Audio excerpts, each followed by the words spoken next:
Hello दोस्तों, आप सभी का एक बार फिर से स्वागत है आज की एक और डरावनी कहानी में। अगर आप चैनल पर नए हैं तो वीडियो को लाइक और चैनल को सब्सक्राइब जरूर करें। और अगर आपके साथ भी कोई डरावनी घटना घटी है तो स्क्रीन पर दिए गए व्हाट्सएप नंबर पर हमें शेयर जरूर करें।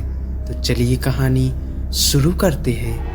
बंगला नंबर 17। ये कहानी 3 दोस्तों की है जिनका नाम विक्रम, सुनील और जॉन होता है, जो मुंबई शहर में नौकरी करने के लिए आते हैं। तीनों बचपन के दोस्त कुछ कर दिखाने का सपना लिए इस भीड़ भाड़ वाली जगह में अपना मुकाम पाने के लिए दर दर भटकते हैं। उन्हें कोई भी रास्ता नजर नहीं आता। अपने छोटे से गांव में रहकर कॉलेज की पढ़ाई करने वाले सुनील और विक्रम ने कभी सोचा भी नहीं था कि सफलता पाने के लिए इतना दर्द झेलना पड़ता है। और वहीं जॉन अपने पापा के बिजनेस में पहले से ही संघर्ष कर चुका था, जिस वजह से उसे इन सब चीज़ों की आदत सी हो गई थी। जॉन अच्छे से जानता था कि सफलता इतनी आसानी से नहीं मिलेगी, क्योंकि उसने अपने पापा को दिन रात मेहनत करते हुए देखा था। तभी तीनों को सुबह से भटकते भटकते शाम हो जाती है, लेकिन ना कोई नौकरी और ना ही कोई रहने का ठिकाना उनके हाथ लगता। तीनों मायूस होकर एक छोटे से होटल में खाना खाते हैं। दरअसल उनके पास कोई खास पैसे भी नहीं होते। वह तो सिर्फ अपनी 1-2 दिन की व्यवस्था बनाकर निकले थे।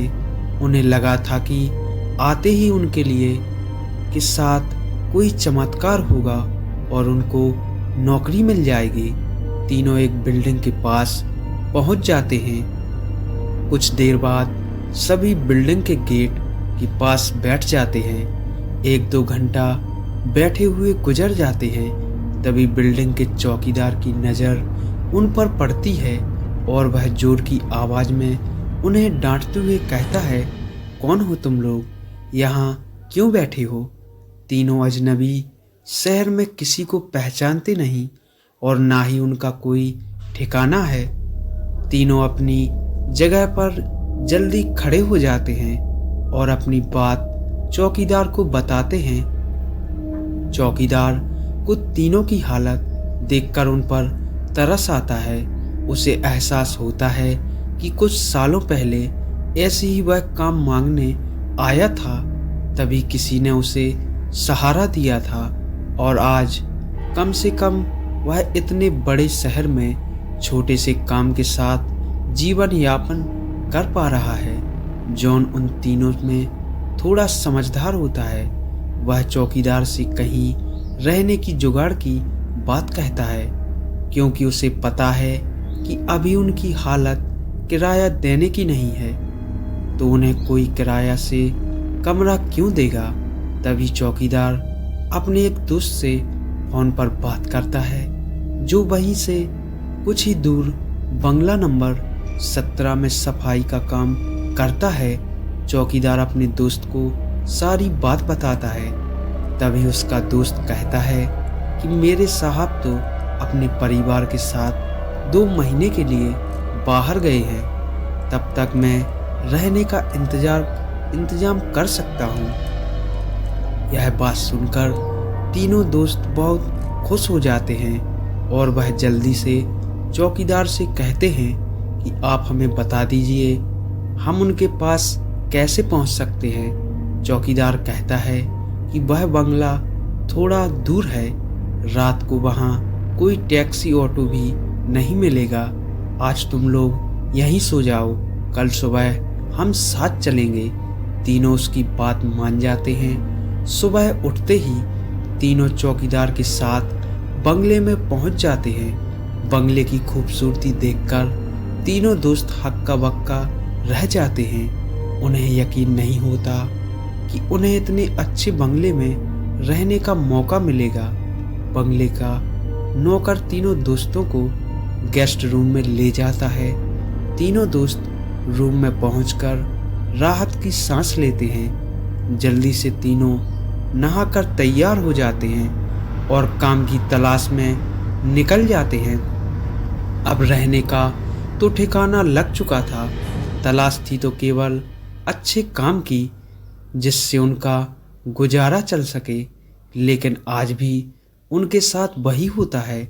सुबह से शाम हो जाती है लेकिन तीनों हताश होकर वापस अपने स्थान आ जाते हैं। तीनों नौकर के साथ खाने का इंतजाम करके रखता है जिससे उन्हें बहुत ही राहत मिलती है। आज तीनों दोस्तों के लिए बंगले की पहली रात होती है। रात को 12 बजते ही अचानक विक्रम की नींद खुल जाती है और वह अपने आप को बंगले के तहखाने में पाता है जहां पुराना सामान इकट्ठा करके रखा हुआ था। उसे समझ में नहीं आता कि वह यहाँ से कैसे पहुंचा। तभी वह घबराहट में अपने दोस्तों को आवाज़ लगाता है लेकिन किसी को कुछ सुनाई नहीं देता। तभी उसके कानों में सब कुछ सुनाई देना बंद हो जाता है और सिर्फ एक औरत के रोने की आवाज़ जाती है। विक्रम चिल्लाकर पूछता है, कहाँ हो तुम, क्यों रो रही हो? अगले ही पल विक्रम अपने बिस्तर में होता है। वह डर के कारण पसीने से लथपथ हो जाता है। वह अपने दोस्तों को जगाता है। सुनील और जॉन दोनों उसकी बात का मजाक उड़ाते हैं और कहते हैं, तुमने कोई सपना देखा होगा। इस बंगले में तो हमारे अलावा कोई नहीं है। और विक्रम भी अपने दोस्तों की बात का यकीन करके इस घटना को बुरा सपना समझकर नज़रअंदाज करके सो जाता है। सुबह उठते ही तीनों दोस्त फिर से तैयार होकर काम ढूंढने निकल पड़ते हैं। लेकिन जैसे ही वह बंगले के गेट से बाहर निकलते हैं, अचानक कोई औरत आकर विक्रम को चिट्ठी देती है जिसमें लिखा होता है, तुम इसी पते पर जाओ, काम मिल जाएगा। और औरत अचानक भागते हुए उनकी नज़र से ओझल हो जाती है। तीनों दोस्त सोच में पड़ जाते हैं कि हमें काम की ज़रूरत है। यह उस औरत को कैसे पता चला? लेकिन तीनों को काम की बहुत ज़रूरत है। उन्हें लगता है कि भगवान ने उनकी मदद करने के लिए किसी को भेजा होगा और तीनों उसी दिशा में आगे निकल जाते हैं जहां का पता उस कागज में लिखा होता है। यहां पहुंचते ही उन्हें एक बहुत ही बड़ी बिल्डिंग दिखाई देती है। दरअसल यह बहुत बड़ी कंपनी होती है और तीनों कंपनी के गेट पर पहुंचते हैं और वहां के सिक्योरिटी गार्ड को चिट्ठी दिखाते हुए सिक्योरिटी गार्ड चिट्ठी नियुक्ति विभाग के पास भेज देता है। और जैसे ही प्रबंधक को वह चिट्ठी मिलती है तो उसमें उसके मालिक का हस्ताक्षर होता है। वह उन तीनों से पूछता है, आप हमारे मालिक को कैसे जानते हैं? तभी विक्रम जवाब देते हुए कहता है, मैं तुम्हारे बॉस का दोस्त हूँ। जब प्रबंधक के पास इनको काम ना देने के अलावा कोई विकल्प नहीं होता, इस कंपनी के मालिक का हस्ताक्षर जो उस चिट्ठी पर मौजूद था। कंपनी के मालिक 7 दिनों की ट्रिप पर विदेशी कंपनियों के दौरे में थे और उस बीच उनसे कोई संपर्क नहीं था। इसीलिए प्रबंधक ने उन तीनों को काम पर रख लिया और अपने साथ उन्हें काम की जगह दिखाने ले गया। लेकिन विक्रम अचानक ही दूसरे रास्ते की तरफ मुड़ जाता है और वह सीधे बॉस के चैम्बर में के सामने पहुंच जाता है और दरवाजे के ताले को पासवर्ड से खोल देता है। कंपनी का प्रबंधक यह देख करके आश्चर्यचकित रह जाता है। उसे यकीन ही नहीं होता कि जो पासवर्ड केवल कंपनी के मालिक को पता है वह इसे कैसे पता चला। अब प्रबंधक उसे कोई खास आदमी समझने लगता है। उसे पूरा यकीन हो जाता है कि हो ना हो यह व्यक्ति को बॉस ने ही भेजा है और वह उसे बिना रुके हुए अंदर जाने की इजाज़त दे देता है। जॉन और सुनील यह सब देखकर समझ नहीं पाते कि विक्रम को यह सब कैसे पता चला। तभी अचानक विक्रम सभी को बॉस के चैम्बर से बाहर जाने को कहता है और चैम्बर का दरवाज़ा बंद कर देता है। कुछ ही घंटों के बाद प्रबंधक को बॉस का फोन आता है और बॉस प्रबंधक से पूछता है कि मेरे कंप्यूटर को किसी ने इस्तेमाल किया था। तभी प्रबंधक सारी बात बता देता है। बॉस गुस्से में मैनेजर को बोलता है जल्दी से जाओ और उसे रोको, नहीं तो मैं बर्बाद हो जाऊंगा। और जैसे ही प्रबंधक चैम्बर का दरवाज़ा खोलता है तो वह देखता है विक्रम बेहोश पड़ा है। प्रबंधक अपने सुरक्षा कर्मियों से उसे उठाने को कहता है और कुर्सी पर वापस बैठ जाता है। तभी विक्रम को होश आता है।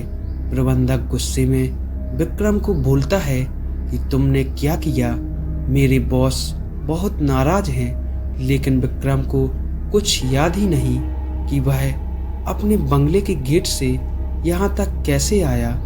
दरअसल वह बंगला पहले उसी बॉस का होता है और बॉस ने बंगले को अपने ऑफिस की एक लड़की के लिए खरीदा था और कभी कभी साथ रहता था, जो कि उसकी कंपनी में काम करती थी।